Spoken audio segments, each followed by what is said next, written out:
এই যে ঘরটা দেখতে পাচ্ছেন, এক সময় এই ঘরে এই বাড়িতে বাড়ি ভরা গরু ছিল, ছাগল ছিল, হাঁস মুরগি ভরপুর ছিল, মানুষ ছিল বাড়ির কানায় কানায়, অনেক জাঁকজমক ছিল।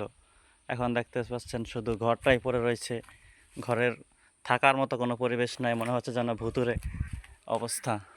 ঘরের মধ্যে সাপ রয়েছে, অনেক বিষধর প্রাণী এখানে এখন বসবাস করতেছে।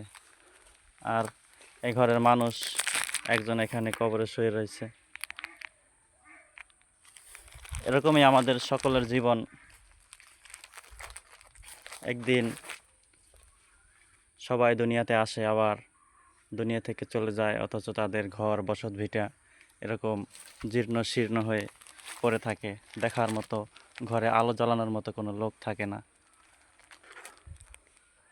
আমরা ছোটোবেলায় যখন আসতাম এই বাড়িতে, তখন বিভিন্ন ধরনের ফল, আম, কাঁঠাল, বাদাম এগুলো খাওয়ার জন্য ঘরের চারপাশে ছোটাছুটি করতাম।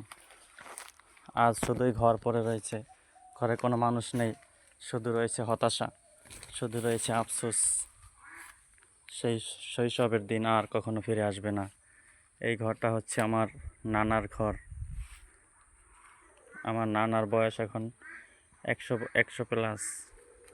নানা এখন পর্যন্ত আপনাদের দোয়া আল্লাহর ইচ্ছা জীবিত আছেন। আর নানি এখানে প্রায় 3 বছর হয়েছে আমাদের ছেড়ে অন্ধকার কবরে শুয়ে আছেন। এখন শুধু জঙ্গলে পরিণত হয়েছে, মনে হচ্ছে যেন একদম ভূতের অবস্থা।